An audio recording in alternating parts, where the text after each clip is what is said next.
नमस्कार दोस्तों, स्वागत है आप सभी का आपके अपने चैनल स्टैटिक जीके ट्रिक 2.2 में। तो दोस्तों, आज हम पढ़ने वाले हैं भारतीय संविधान के स्रोत यानी कि रिसोर्सेस ऑफ इंडियन कॉन्स्टिट्यूशन। इसमें हम क्या क्या पढ़ने वाले हैं वो चीज़ें आपको थंबनेल में शो कर रही हैं कि भारतीय शासन अधिनियम से हमने क्या लिया है। जैसे ही ब्रिटेन से हमने क्या चीज़ लिए हैं और यूएसए से हमने क्या लिया है, तो आयरलैंड, ऑस्ट्रेलिया, यानी कि जितने भी हमारे जो महत्वपूर्ण स्रोत हैं वो हम किस किस देश से लिए हैं उस चीज़ के बारे में हम डिटेल से आज जानने वाले हैं। तो आप लोग वीडियो क्लास तक देखिएगा और वीडियो बहुत ही इंटरेस्टिंग होने वाला है, तो आप लोग ध्यान से देखिएगा जिससे कि आपकी परीक्षा के लिए महत्वपूर्ण साबित हो सके। तो आइए दोस्तों, हम लोग चलते हैं अपने टॉपिक की ओर। तो बात करते हैं दोस्त भारतीय संविधान के स्रोत। हेडिंग है हमारी, इसमें 2 पॉइंट हैं वो कहे गए हैं भारतीय संविधान के स्रोत के बारे में। क्या क्या है वो चीज़ हम लोग जानते हैं। तो पहला पॉइंट है कि संविधान के मौलिक विचारों के संदर्भ में किसी को कोई विशेष अधिकार नहीं है। ये किसने कहा है? B.R. अम्बेडकर साहब ने कहा है कि जो संविधान के मौलिक विचारों के संदर्भ में किसी को कोई भी स्पेशल राइट्स नहीं है। और दूसरा पॉइंट क्या कहते हैं कि भारतीय संविधान को वकीलों का स्वर्ग कहा गया है। ये किसने कहा है? तो आइवर जेनिंग्स ने भारतीय संविधान को वकीलों का स्वर्ग बताया है। क्यों बताया है? क्योंकि जो भारतीय संविधान है उसमें कुछ चीज़ें जटिल भाषा हैं, यानी कि जटिल भाषा के कारण ओवरऑल इन्होंने कहा कि यहाँ पर भाषा बहुत कठिन है। उसके अकॉर्डिंग इन्होंने वकीलों को स्वर्ग की व्याख्या की है। अब आ जाते हैं दोस्त स्रोत, जो हमारा इम्पोर्टेंट टॉपिक है, रिसोर्सेज। ये 2 टाइप्स के होते हैं। पहला आंतरिक स्रोत, दूसरा बाहरी स्रोत। आंतरिक स्रोत में क्या है, यानी कि इंटरनल रिसोर्स में क्या है? तो गवर्नमेंट ऑफ इंडिया यानी कि भारत शासन अधिनियम 1935। और बाहरी स्रोत में क्या आ जाते हैं, यानी एक्सटर्नल रिसोर्स में क्या है कि बाहरी देशों से हमने जो भी कुछ लिया है उसके बारे में बताता है। ठीक है दोस्तों, आइए आगे चलते हैं। तो हम लोग पहले पढ़ने वाले हैं भारतीय शासन अधिनियम 1935 को। तो इसमें पॉइंट क्या कहता है कि सर्वाधिक योगदान किस में रहा है? तो भारतीय संविधान के स्रोत में सबसे ज़्यादा सर्वाधिक योगदान भारतीय शासन अधिनियम 1935 का रहा है। और मुख्य स्रोत भी कौन है? मतलब भारतीय संविधान के स्रोत में सबसे ज़्यादा मुख्य स्रोत किसका रहा है? तो भारतीय शासन अधिनियम 1935 का रहा है। और इसमें बात की गई है कि न्यायपालिका की संरचना कैसी है। तो न्यायपालिका की संरचना अपने यहाँ क्या होती है कि पहले नंबर पर क्या होता है, सबसे टॉप पर होता है सुप्रीम कोर्ट, वो है देश में एक ही। और हाई कोर्ट उसके नीचे आ जाता है। फिर हाई कोर्ट कितनी है? 25 हैं। उसके नीचे फिर आ जाता है डिस्ट्रिक्ट कोर्ट, यानी कि जो प्रत्येक ज़िलों में होती हैं। ठीक है दोस्तों, आगे है लोक सेवा आयोग के बारे में बताता है भारतीय शासन अधिनियम। संघीय व्यवस्था यानी कि फेडरल सिस्टम के बारे में भी बताता है कि हमारा संविधान जो है कैसा है, वो उस चीज़ के बारे में बताता है कि संघीय है। और राज्यपाल का कार्यालय के बारे में बताता है ये। और प्रशासनिक विवरण के बारे में बताता है कि हमारे यहाँ पुलिस वगैरह का, प्रशासन वगैरह का क्या महत्व है। सारी चीज़ें भारतीय शासन अधिनियम 1935 बताता है। अब आ जाते हैं बाहरी स्रोत जो हैं। बाहरी स्रोत में क्या है? पहले नंबर पर आता है ब्रिटेन। ब्रिटेन में वेस्टमिंस्टर प्रणाली है। कौन सी प्रणाली काम करती है? वेस्टमिंस्टर प्रणाली। ठीक है, इसे क्या संसदीय लोकतंत्र कहते हैं। इसमें क्या क्या चीज़ें हमने ली इस यहाँ से? तो एकल नागरिकता यानी कि सिंगल सिटीजनशिप कहाँ से लिया हमने? ब्रिटेन से लिया है। संसदीय प्रणाली, पार्लियामेंट्री सिस्टम, ये भी हमने लिया है। द्विसदनात्मक व्यवस्था।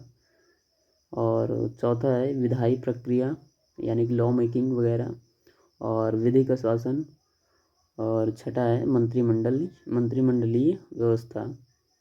ठीक है दोस्तों, अब आप लोग इसे याद कैसे करेंगे वो चीज़ें भी जान लेते हैं थोड़ा ट्रिक के माध्यम से।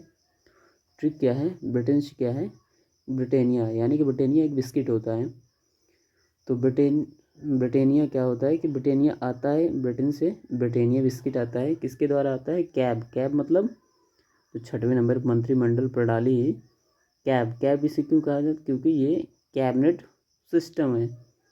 तो कैबिनेट सिस्टम हमने कहाँ से लिया, ब्रिटेन से लिया, यानी कि कैब के द्वारा आता है ब्रिटानिया बिस्किट, ब्रिटेन से कैब के द्वारा आता है, जिसमें रूल भी होंगे, रूल मेकिंग का सिस्टम भी है, बाई कैमरिकल का सिस्टम है, यानी कि और जो पार्ले और सिंगल, यानी कि इसको कैसे पढ़ेंगे हम लोग, कैसे याद करेंगे। तो ब्रिटानिया बिस्किट कैब के द्वारा आता है, इसमें रूल भी होते हैं, मेकिंग भी होती है, यानी कि और बाई यानी कि रूल के बारे में क्या बताता है कि विधि का शासन होगा, यानी कि रूल के बारे में बताता है ये। मेकिंग मतलब लॉ मेकिंग, और बाई मतलब बाई कैमरियल, ये होती है दूसरात्मक व्यवस्था।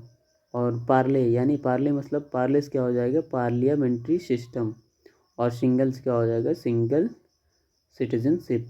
ठीक है दोस्तों, आप लोग ऐसे याद कर सकते हैं नॉमिनिक्स बनाकर। आगे चलते हैं, यूएसए की बात करते हैं। तो यूएसए का जब संविधान बना था वो कब बना था, तो 1789 में बना था। फिलाडेल्फिया सम्मेलन के तहत ये बनाया गया था, इनका संविधान बना था। तो पहले ये बॉक्स के बारे में जो राइट साइड में टॉप पर है, उसको बॉक्स पहले पढ़ते हैं, उसके बाद फिर ये चीज़ें पढ़ते हैं, क्योंकि ये जानकारी आपको बहुत ही यूज़फुल होने वाली है।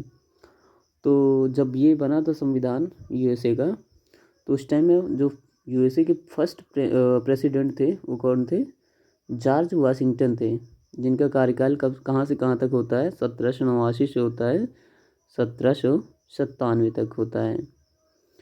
उसके बाद 16वें प्रेसिडेंट इनके कौन होते हैं, तो अब्राहम लिंकन होते हैं, काफ़ी ज्ञानी व्यक्ति थे, जो 1861 से 65 तक इनका कार्यकाल होता है। उसके बाद फिर बात करते हैं फर्स्ट वर्ल्ड वार में यूएसए के प्रेसिडेंट कौन थे, वुडरो विल्सन थे, 1913 से 1921 इनका कार्यकाल रहता है।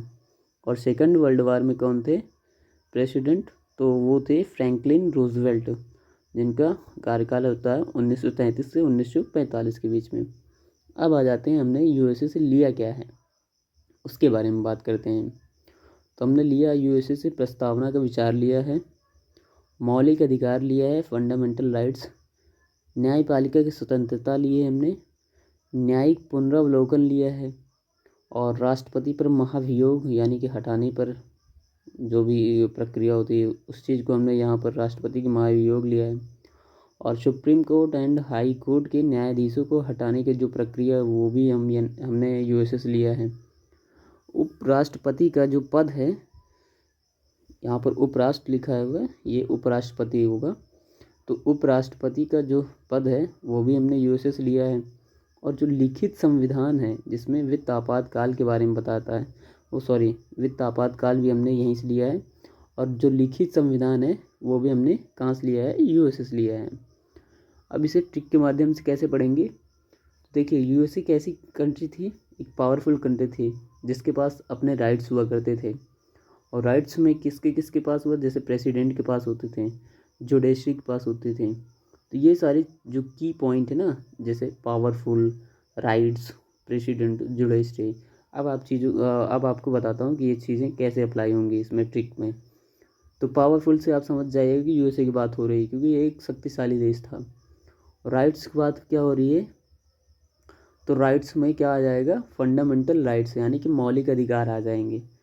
प्रेसिडेंट की बात हो रही है ना, तो प्रेसिडेंट की बात हो रही है तो कैसे आ जाएंगे, तो राष्ट्रपति पर महाभियोग और उपराष्ट्रपति का पद, ये प्रेसिडेंट के माध्यम से दोनों चीज़ें आ जाएंगी। जुडिशरी का मतलब क्या है, जुडिशरी से क्या चीज़ें आएंगी, जैसे न्यायपालिका की स्वतंत्रता, न्यायिक पुनरावलोकन, और supreme court and high court के न्यायाधीशों को हटाना। ये तीनों चीज़ें जुडिशरी के लिए आ जाएंगी, क्योंकि जुडिशरी से रिलेटेड हैं ये सारी चीज़ें। ठीक है दोस्तों, आई होप आपको ट्रिक थोड़ा सा समझ में आ रही होगी, और समझ में आ रही होगी तो ये काम भी बढ़िया करेगी, क्योंकि ये इस चीज़ से आप भूलेंगे नहीं, काफ़ी लंबे समय तक आप याद रखेंगे। अब आ जाते हैं चौथे पर। चौथे नंबर पर हमारा क्या है, आयरलैंड है। अच्छा, ये संविधान कब लागू हुआ था? 1937 में इसका संविधान लागू हुआ था। अब हमने लिया क्या है आयरलैंड से, वो चीज़ देख लेते हैं। तो राज्य के नीति निदेशक सिद्धांत, ये तो सभी को पता होता है। डीपीएसपी हमने कहाँ से लिया है? आयरलैंड से लिया है। और राष्ट्रपति के निर्वाचन की प्रणाली जो होती है वो भी हमने आयरलैंड से लिया है। राज्य भाषा में सदस्यों का मनोनयन, ये 3 चीज़ें हमने कहाँ से लिए? आयरलैंड से लिए। और ट्रिक के माध्यम से कैसे समझेंगे इसे? आयरलैंड में एंड आता है ना, तो वही END उसी को ले लिया गया है। ई फॉर क्या होगा? इलेक्शन। एन फॉर क्या होगा? नॉमिनेशन। डी फॉर क्या होगा? DPSP। इलेक्शन का मतलब क्या आ जाता है कि राष्ट्रपति की जो निर्वाचन प्रणाली है वो आ जाएगी इलेक्शन के लिए। ठीक है दोस्तों। नॉमिनेशन से क्या होता है कि नॉमिनेशन किसके लिए आया है? तो राज्यसभा में सदस्यों को मनोनयन, मनोनयन मतलब क्या होता है? नॉमिनेट करना, तो वो नॉमिनेशन आ जाएगा यहाँ पर। और DPSP सभी को पता है भाई, राज्य के नीति निदेशक तत्व जो है, सिद्धांत जो है, वो DPSP, डी फॉर DPSP आ जाता है। ठीक है दोस्तों, आगे चलते हैं। 5th नंबर पर आता है हमारा कनाडा। कनाडा की बात करते हैं तो कनाडा का जो संविधान लागू हुआ था 1867 में लागू हुआ था। अब इससे हमने क्या चीज़ें ली है? तो मजबूत केंद्र सरकार वाली संघीय व्यवस्था, यानी कि फेडरल सिस्टम कैसी होनी चाहिए? मजबूत केंद्र सरकार वाली, मतलब जो केंद्र सरकार वहाँ काफ़ी मजबूत थी। तो ये चीज़ें हमने कहाँ से ली है? कनाडा से ली है। अवशिष्ट शक्तियाँ जो होती है केंद्र के पास होती है, ये भी चीज़ हमने कहाँ से ली है? कनाडा से ली है। केंद्र द्वारा राज्यों में राज्यपाल की नियुक्ति, इसका भी प्रावधान हमने कहाँ से लिया? ये सिस्टम कहाँ से लिया? हमने कनाडा से लिया है ये चीज़ें। अब कनाडा में क्या होता है कि सी फॉर सेंट्रल, यानी कि कनाडा का जो क्या नाम है अल्फ़ाबेट होता है वो सी होता है। सी फॉर सेंट्रल, सेंटर, सेंटर की बात हो रही है ना, सारी चीज़ें यहाँ पर सेंटर पर रिलेटेड है। सेंटर से रिलेटेड कैसे हो जाएंगी? जैसे मजबूत केंद्र सरकार है, केंद्र यहाँ पर आ गया, मजबूत केंद्र सरकार वाली संघीय प्रणाली, ये भी सेंटर के माध्यम से ही आ रहे, मतलब सेंटर के लिए बात कर रहा है। अवशिष्ट जो शक्तियाँ और रेजिडुअरी पावर जो होती हैं वो भी सेंटर के पास रहती है, ये भी सेंटर से ही रिलेटेड है। केंद्र द्वारा राज्यों में राज्यपाल की नियुक्ति, यानी कि किसकी? राज्यपाल की नियुक्ति किसके द्वारा? केंद्र द्वारा, यानी कि सेंटर की बात कर रहा है। तो ट्रिक क्या है हमारी? Alphabet C, C for centre, centre की बात यहाँ पर सारी चीज़ें की जा रही हैं। ठीक है दोस्तों, आ जाते हैं ऑस्ट्रेलिया के बारे में। ऑस्ट्रेलिया का लागू कब हुआ था? संविधान 1901 में हुआ था। अब बात करते हैं ऑस्ट्रेलिया से हमने लिया क्या है। तो प्रियम्बल की जो लैंग्वेज है, यानी कि लैंग्वेज ऑफ प्रियम्बल, प्रस्तावना की भाषा, हमने कहाँ से लिया? ऑस्ट्रेलिया से लिया है। समवर्ती सूची हमने लिया है ऑस्ट्रेलिया से। और संयुक्त बैठक, यानी कि संसद, उसको भी हमने कहाँ से लिया? ऑस्ट्रेलिया से लिया है। व्यापार एंड वाणिज्य की स्वतंत्रता, ये भी हमने कहाँ से लिया है? ऑस्ट्रेलिया से लिया है। इसके लिए ट्रिक क्या होती है? ऑस्ट्रेलिया में क्या आता है? TRAL, यानी कि ये चारों लेटर जो होते हैं ऑस्ट्रेलिया में आते हैं। और तो TR से क्या हो जाएगा? ट्रेड, यानी कि व्यापार की और वाणिज्य की स्वतंत्रता के बारे में TR, यानी कि ट्रेड के बारे में बताता है। ये वो चीज़ हो जाएगी TR से। और TRI, यानी कि ट्री मतलब थर्ड, थर्ड जो लिस्ट है, यानी कि समवर्ती सूची है जो, वो हमने कहाँ से लिया? ऑस्ट्रेलिया से लिया है। जॉइंट, यानी कि संयुक्त बैठक जो है उसके बारे में बताता है। लैंग्वेज क्या होता है कि लैंग्वेज होती है प्रस्तावना की भाषा। तो इससे आप याद कर सकते हैं TRAL से। TR फॉर ट्रेड, यानी कि व्यापार के बारे में बताता है। TRI यानी कि थर्ड के बारे में बताता है, यानी कि समवर्ती सूची के बारे में। जॉइंट मतलब संयुक्त बैठक के बारे में बताता है। और लैंग्वेज मतलब प्रस्तावना की भाषा के बारे में बता रहा है। ठीक है दोस्तों, आगे चलते हैं। अब 7th नंबर पर हमारा आता है फ्रांस आता है। फ्रांस कब लागू हुआ था इसका? जो संविधान लागू हुआ था 1958 में। अब कई दोस्तों के हमारे सवाल आ रहे होंगे कि भाई जब हमारा संविधान 1950 के आसपास जो मतलब बन रहा है 26 नवंबर 1950 में, तो ये 1958 के, तो इससे क्यों ले लिया हमने? क्या चीज़ ले सकते हैं भाई, इससे पहले तो हमारा संविधान बन रहा है ना। तो दरअसल बात ये है कि 1958 में इसका संविधान लागू हुआ था, लेकिन संविधान लागू हुआ तो उसके अकॉर्डिंग हम यहाँ से चीज़ें नहीं ले रहे हैं।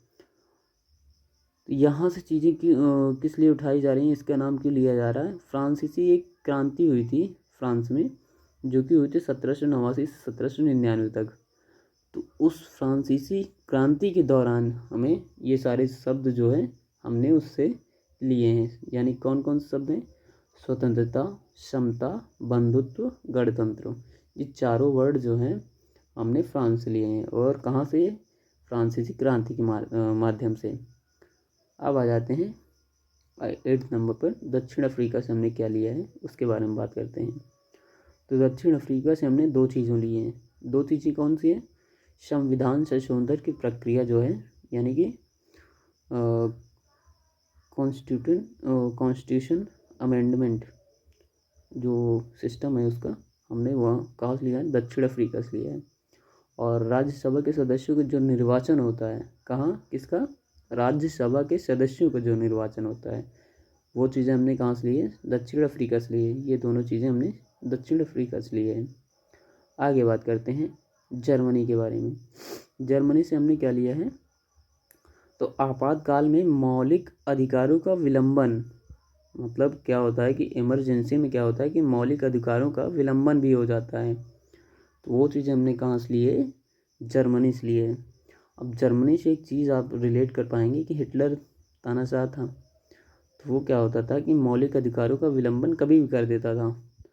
तो उससे आप रिलेट कर पाएंगे कि जर्मनी से हमने आपातकाल में, यानी कि इमरजेंसी के दौरान मौलिक अधिकारों को विलंबन कर सकते हैं। वो चीज़ें हमने कहाँ से ली है, जर्मनी से ली है। आगे आते हैं 10वें नंबर पर हमारा आता है USSR, सोवियत संघ, जो कभी रूस हुआ करता था, यानी कि बाद में रूस हुआ है। तो इससे हमने क्या लिया, रूस से हमने क्या लिया है, मौलिक कर्तव्य लिया है, यानी कि फंडामेंटल ड्यूटी। प्रस्तावना में न्याय की विचारधारा, ये कहाँ से लिया है, रूस से हमने लिया है। और जो 5th ईयर प्लान्स होते हैं ना हमारे, वो भी हमने कहाँ से लिए, रूस से लिए हैं। अब ट्रिक क्या बताती है इसका, रूस से हमारी कैसी बढ़िया संबंध है, यानी कि दोस्ती के संबंध है ना। अब दोस्ती में क्या क्या चीज़ें मायने रखती है, एक तो होता है कर्तव्य। अब ये कर्तव्य किसके बारे में बताता है, मौलिक कर्तव्य के बारे में बताता है। एक चीज़ होती है न्याय, न्याय किसके बारे में बता रहा है, प्रस्तावना में न्याय की विचारधारा के बारे में बता रहा। और योजना जो है हम दोस्तों के साथ ही बनाते हैं, तो दो योजना किसके बारे में बता रहा है, पंचवर्षीय योजना के बारे में बता रहा है। ठीक है दोस्तों, आगे आ जाते हैं 11 नंबर पर, जापान की बात करते हैं। तो जापान का जो संविधान लागू हुआ था 1889 में हुआ था। अब जापान से हमने क्या क्या चीज़ें ली हैं वो चीज़ पढ़ लेते हैं। विधि द्वारा स्थापित प्रक्रिया, यानी कि जो कानून वगैरह की जो प्रक्रिया थी उसको हमने कहाँ से लिया है, वो जापान से लिया है। ठीक है। और अनुच्छेद व्यवस्था, यानी कि जो आर्टिकल्स हमने पढ़ते हैं वो कहाँ से लिए, हमने जापान से लिए हैं। तो दो चीज़ें या छोटी चीज़ें आप याद कर सकते हैं। अब बात करते हैं 12वें नंबर पर आता है स्वीडन। स्वीडन से हमने क्या लिया है, तो दो चीज़ें लिया है, लोकपाल लिया है एक तो, और लोकायुक्त लिया है। ये दो चीज़ें हमने स्वीडन से ली हैं। तो वीडियो कैसी लगी दोस्तों, कमेंट में ज़रूर बताइएगा। और जो लोग नए हैं चैनल पर, प्लीज़ चैनल को सब्सक्राइब करिएगा, लाइक कीजिएगा और शेयर कीजिएगा। ठीक है दोस्तों, अगर कोई भी सजेशन है या डाउट्स है आप वो कमेंट के माध्यम से दे सकते हैं मुझे, जिससे मैं उस चीज़ को क्लियर कर सकूं। ठीक है दोस्तों, तो कैसे लगी वीडियो ज़रूर कमेंट में बताएं। अगली वीडियो के लिए मिलते हैं अब अगली वीडियो में, तब तक के लिए जय हिंद।